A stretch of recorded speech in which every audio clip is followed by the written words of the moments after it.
Right now we're getting serious down to the final 90 seconds. Both boats still probably around 40 seconds back from the line, 30 seconds away, so plenty of time to kill. I think he's got a fair bit of separation up there, so I'd probably see Ed Baird just to try and keep this separation. And looks like they're happy to start to windward. See Dean Barker luffing up into the wind, really trying to get as tight as he possibly can to Ed. But now this will be interesting to see how long in this drag race Alinghi will be able to hang in there. And also it's a question of they're trying to scrub some time off because they're still far too close at 53, 52, 51, 50 seconds, aren't they? Very, very close to the line. And as you can see, very tight on the committee boat lay line. But being so early, eventually Team New Zealand will turn down and open the door up. But I know Dean will be trying to wait as long as possible. Here we go now. Both bows coming down, the speed build. Now the question is who's going to get the slingshot start here. And as James has said, whether or not Alinghi can live on the hips. So they're starting to wind down the line now. It's Team New Zealand on the lead out towards the pinny, and this is all about timing as we're coming down to the final 10 seconds. Now, here they go. The start race for America's Cup 32.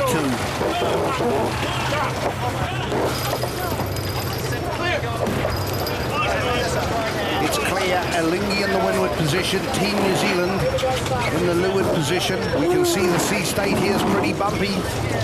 Now comes the trial of strength that James said. Yeah, nice job from Ed Baird there. You actually see he got a little bit better acceleration there and just able to shoot forward and off the line. And he was able to open that separation we talked about so much before the start. And these light conditions with the waves really want to try and close it up.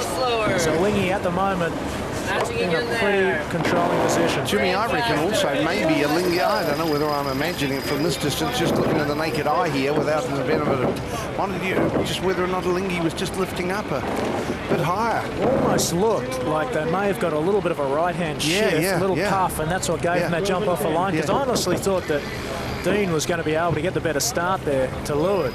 I think Alinghi benefited from a little puff right at the gun. And let's just rewind what you said, tight and close, and Team New Zealand haven't got that. So either Team New Zealand weren't able to do it, or Alinghi wriggled clear of that. Just explain what would be the best for that. Well, I think what Dean did was a good job. You know, he jibed back, chose to lead into the start line, obviously got a call that the guys were liking the left, tried to keep the separation down, but I think he was a little unlucky. I think Alinghi got the benefit of a little bit of pressure, maybe a little right-hand shift. And as you said, I mean, they visually, to me now, look a little bit bow up and taking the benefits. But look, very early on, and hopefully that left-hand shift will come.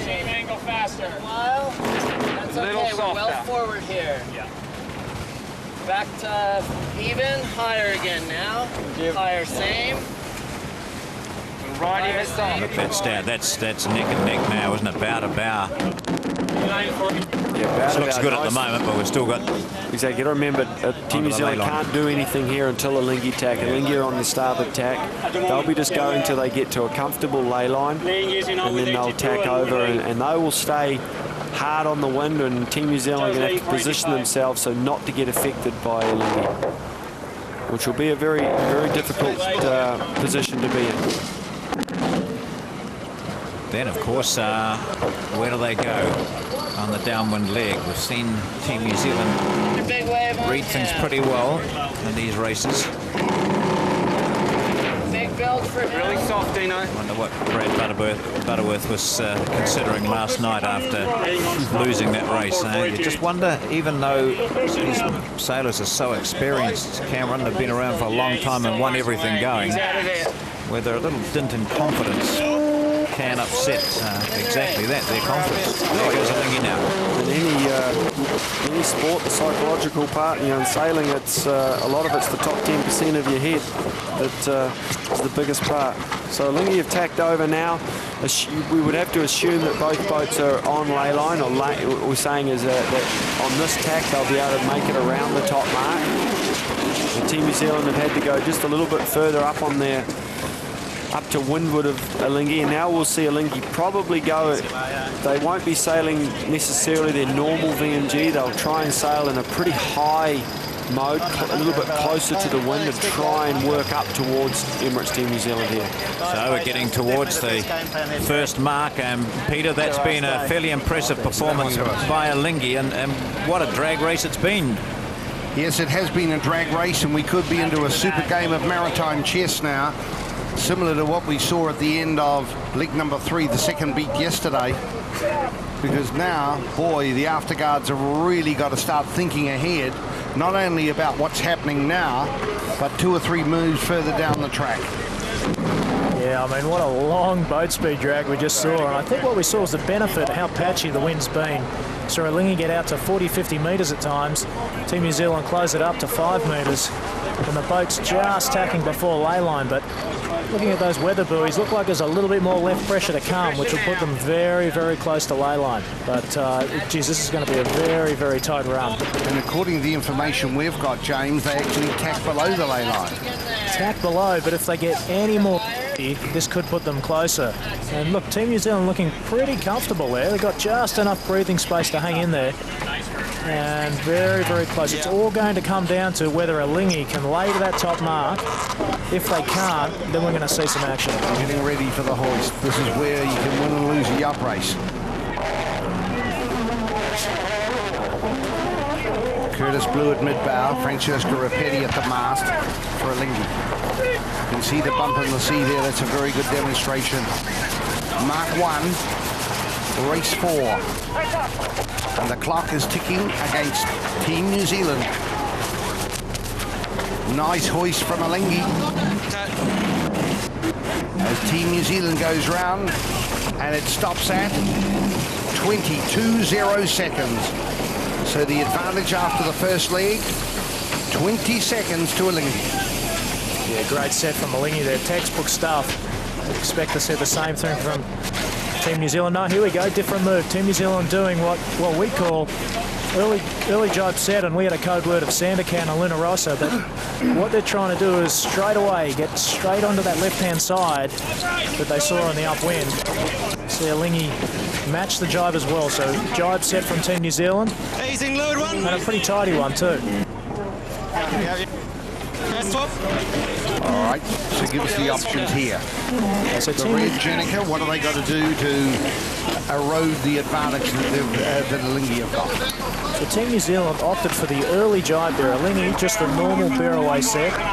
Team New Zealand went for the early jibe in the hope to try and put some dirty air onto Alinghi and try and roll him.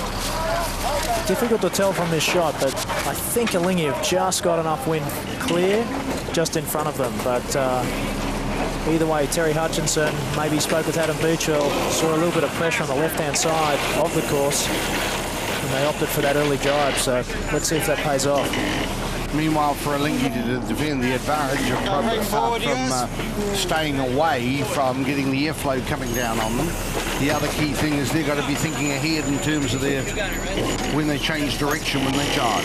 Yeah, you see straight away, I mean, Brad Butterworth, very, very tight race. As soon as the Kiwis went for the jibe set, straight away his jibe. So I wonder if we're going to see a race that he's really going to monitor that separation today.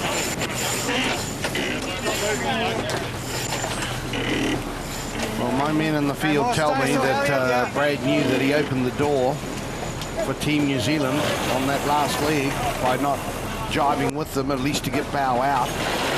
There were very, very good reasons why they didn't jibe, because of the spotty nature of the wind right across the course.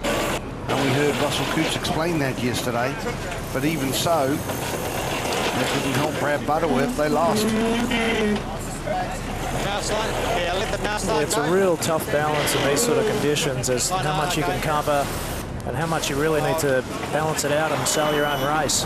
But Alinghi, you've just got enough of a lead here. They were able to do the jibe, match it, and keep that separation pretty tight.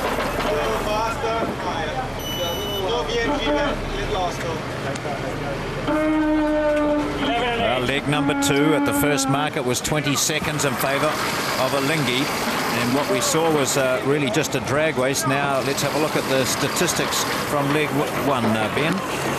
Yeah, we can see here a gain on the leg of 19 seconds, but the main thing was the long drag race out on starboard, and the fact that Alinghi could live there and all the way out to the port ley line and then take that lead. 9.5 knots average speed for both boats, and everything else is really irrelevant. It's just that 19-second lead they've got now, and we'll see if they can hold it to the bottom mark. Leg 2 of this race 4, Emirates Team New Zealand against Alinghi. No change really, it's still about 90 metres the difference, and Alinghi still in front, but Team New Zealand have jibed since we were back with live pictures before our break. So let's through Ben Morris and Jack, and Birch will go back over what's happened. We just see the Kiwis just threw in a jibe just as we went to the break, and Alinghi were quick to cover them, would have jibed off, and still breathing just ahead of them and sailing a little bit of a higher mode as we see the gap close just slightly there.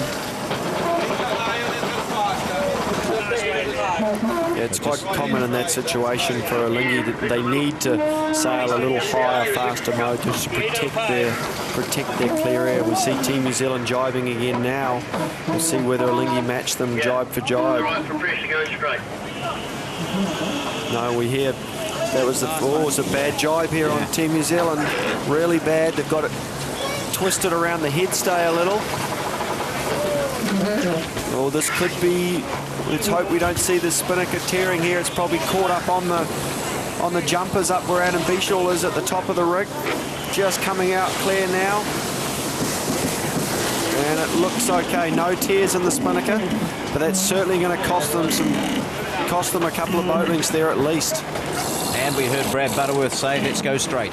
Yeah, we heard just right before there, we heard Murray Jones up the rig saying, no, good pressure this way, let's go straight. And we see Team New Zealand there, they're slow, they're just building their speed back, only 8 knots against Alinghi's 10 knots. That cost them 50 metres. Yeah, and probably a little more yet by the time they get up to speed and get going. So, okay, they're hoisting the jib. Still very difficult to tell whether they can soak into that mark. Team New Zealand jibing, they're going to have to jibe. And that will cost them some time. It'll cost them a little bit of time, but it may give them the option at the bottom there to do the split. Are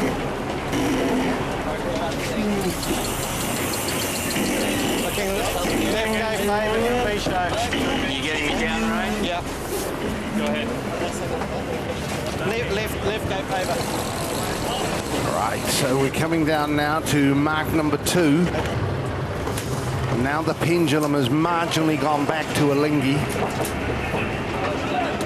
Team New Zealand did look pressed up. They looked good before that jibe, but they've just lost a fraction. It's now over 100 metres. I think they're going to gain some back here. Look at Alinghi really having to soak in to lay that mark. Yeah. Look at that. They're coming in slowly. There's white bow wave coming off Team New Zealand. We're looking at this physically, not on the television screen here. We're just looking out on it. Man alive. Still 100 metres.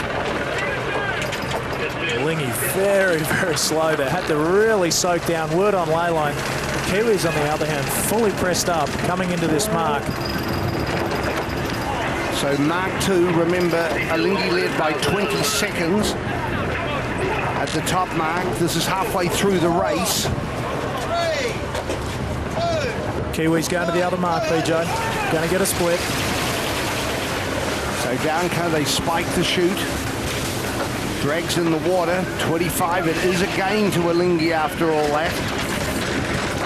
20 seconds Mark 1. At Mark 2 it is 34 seconds. Right, to summarise just what he's seen, and more importantly, right in front of him, and what he thinks may happen. Here's Jimmy.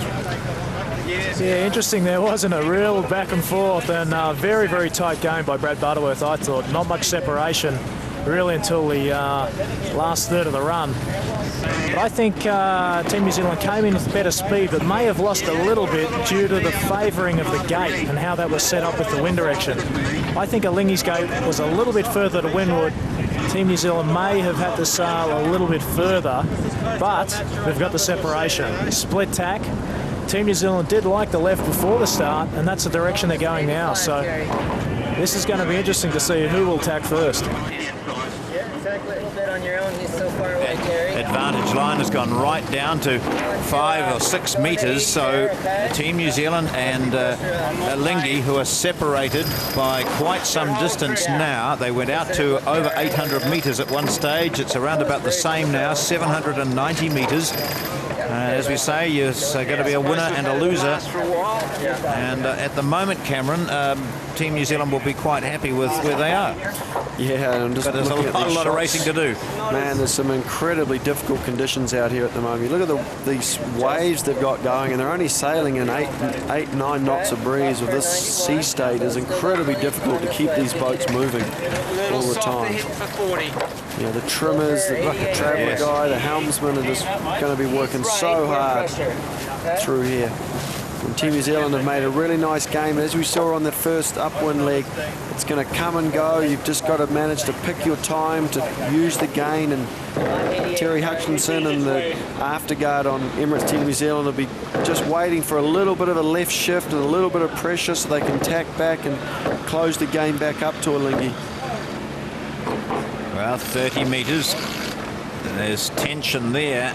And as you mentioned, the conditions, Cameron, this means this is a physically and but mentally demanding. Some of those sailors last night, I looked at Adam Bichel, he looked like he'd been through the ringer. Of course, he'd been up the mast as well, but you could see in his eyes how tired and strained out he really was. That was a tough day. Yeah, the mental concentration that's needed for these races, you know, we're going for an hour 45 up to 2 hours for the helmsman and the trimmers especially, and the tactician. You know, it is incredible. Right, we're into leg number 3. Let's just recap on this leg through Virtual Eye and Ben Morrison, Jack. Yeah, the Emirates Team New Zealand chose to take the other mark, and they did so with a lot more pace than Alinghi, and because of that we've got quite a big split, and we had up to 800 metres separation, and with the wind dying and the direction changing so much, it's getting a lot more random as this race goes on, and Alinghi are just holding on, but it's all in the lap of the gods now and what happens with the wind shift. So it's as you can see, the paths snaking their way upwind there. That's just because of the waves and the wind and direction changing and the strength changing. So it's not over yet by a long shot. Getting up to the top mark, around figures 1,000 metres to go. We're up in the top left hand of the course. Very, very tight here. What we've seen, very tight game by Alinghi, initial split, but then came back, and we've seen a slow sort of tacking duel up the top half of the course here, and Team New Zealand done pretty well in this tacking duel. Speaking with Tom Whitten, we both feel that the Kiwi boat, a little less stability, maybe a little bit less drag, probably suited towards these lighter conditions, maybe accelerates a little better out of the tacks. Right in this race now, down to 60, 70 metres, so this is going to be a very, very difficult run, PJ. Very soon, Alinghi are going to tack.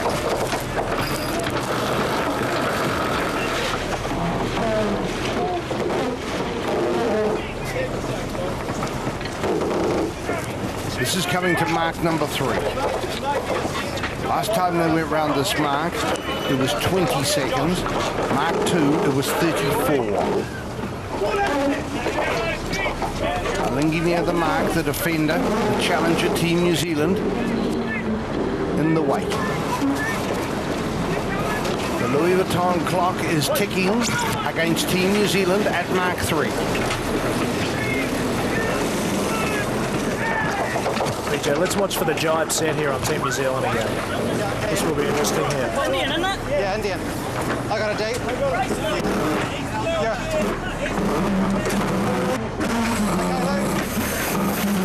It was 34 at the last mark, and it's 25, a gain of 9 seconds.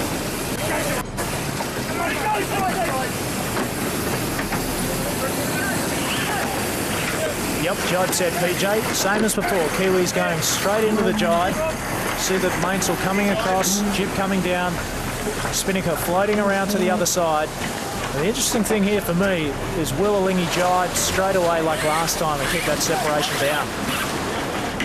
Jib just hanging in there on the water. Jero, Richard working hard. So what Team New Zealand were doing there is making sure they're going away in a different direction. Trying to get that separation. It's a long way down, but Brad Butterworth straight away jibe. And he's really, really sailing a tighter game than yesterday, PJ. Really trying to keep that separation down. This is going to be a long run to the finish. On the previous legs, we could definitely have the feeling that anything could happen with the breeze, and it was getting a lot lighter and down to an average of 7 knots. But for the majority of this leg, it's been 9, 10, and sometimes even 11 knots. You can see from the weather buoy readings there, where they are right now is 11.8 knots. So that's the reason they're jibing differently, and that's also may affect this race in that it'll become less random and it'll just come down to this jibing drill.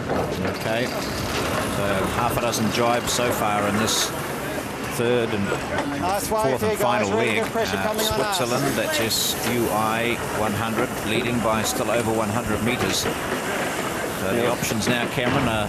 Well, Team New Zealand's now got a split. This last jibe, Alinghi didn't match. It's the first time they haven't matched down the run, and maybe they were feeling that they were losing a little bit in the jibes. Emirates Team New Zealand, you guys move back a bit. There's Ray Davies using a more subtle approach than Brad Butterworth did in earlier races to ask one of the boats to move away from them. Hopefully that TV crew heard them. Best pressure we've had. Best pressure we've had, says Ray Davies. No, I really agree with what James Spittle said down there. It looked to me like Emirates Team New Zealand's were jibing the boat a little bit better, getting their spinnaker filled a little bit more. Both boats like the way they're going at the moment. He'll be fine on the other jibe as well. Yeah, so Murray's up the rig has said, nice pressure for us, but he said Team New Zealand have a nice breeze as well. They'll be fine on theirs as well. So I'm not going to give them too much space. They've still got an over 100-metre lead. Well, that's interesting, isn't it? The decision was there to be made. Should we stay on our track where Murray Jones had said it's pretty good here, or do we take the option of jibing and staying close? And that's what they've done. Yeah, they're not going to get caught out like they did yesterday, or certainly not going to. That's not their intention. I know that'll be in the back of Brad Butterworth's mind.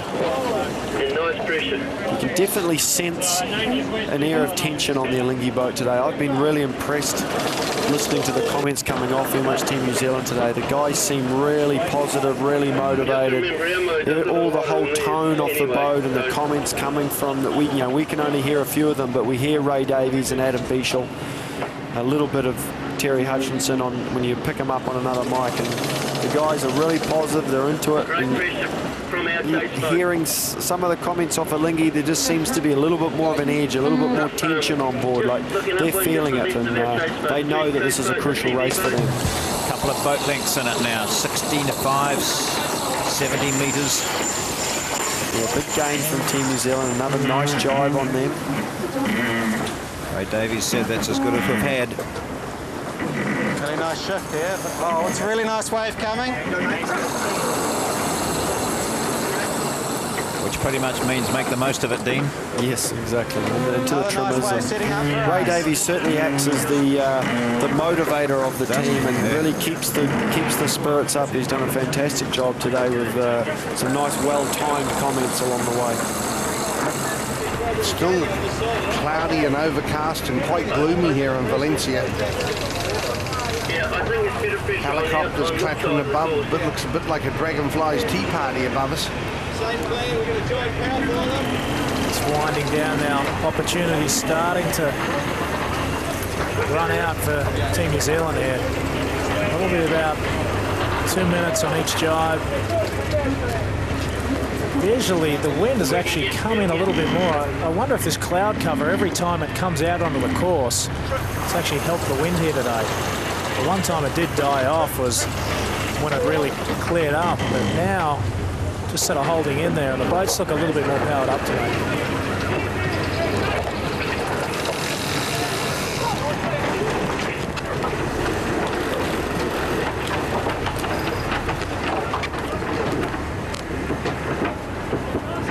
So just around 800 metres to go now to the finish. Timers running out. Difficult for Team New Zealand now, going through yet another jibe. Trying to make things happen though still. Yeah, still fighting away here, jibing. I think they've done the right thing, PJ, for this leg. You know, really attacked, tried to get some separation, but Alinghi just hasn't allowed it. They've gone jibe for jibe. Boat handings look good on both boats. And Alinghi on this bottom half of the run really has protected the ride. And just speaking to Tom Wynn before, we both thought we saw a little increase on the right-hand side pressure-wise. And that's certainly what Alinghi have protected on this bottom half of the run.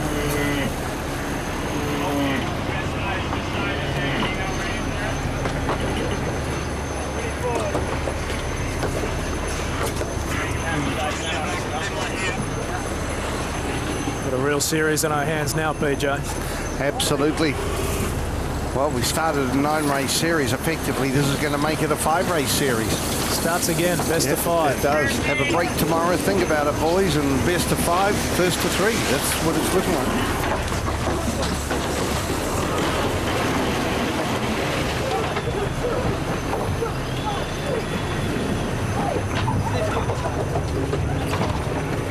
So it is inside 100 meters now. Murray Jones doing a super job up the mast. He has done so in the past in other America's Cups, certainly out of San Diego in 1995. Such an astute judge.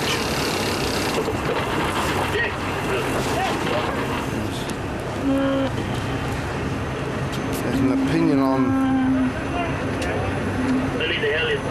the weather that's really worth looking to.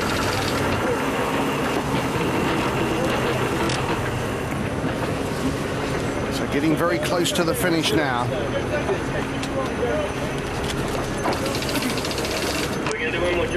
After 4 races of the 32nd America's Cup, Valencia 2007, it's all square.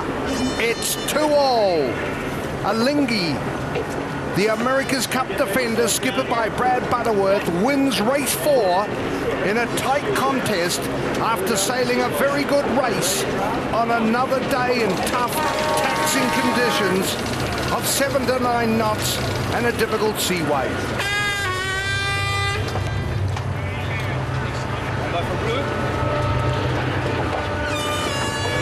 Team New Zealand tried very hard to be able to get out to a 3-1 advantage, but in the end it smiles aboard Alinghi and a pat on the back for helmsman Ed Baird. It's all level at 2-all as Alinghi now sails past the line, and it's Team New Zealand who come down and click off at 30 seconds. Emirates Team New Zealand, this is your race So committee. At the we request started of the measurement with a committee, you have 9-race been asked to series. drop your mainsails without There are the 5 assistance races of a man at left. the top of the mast. Repeat.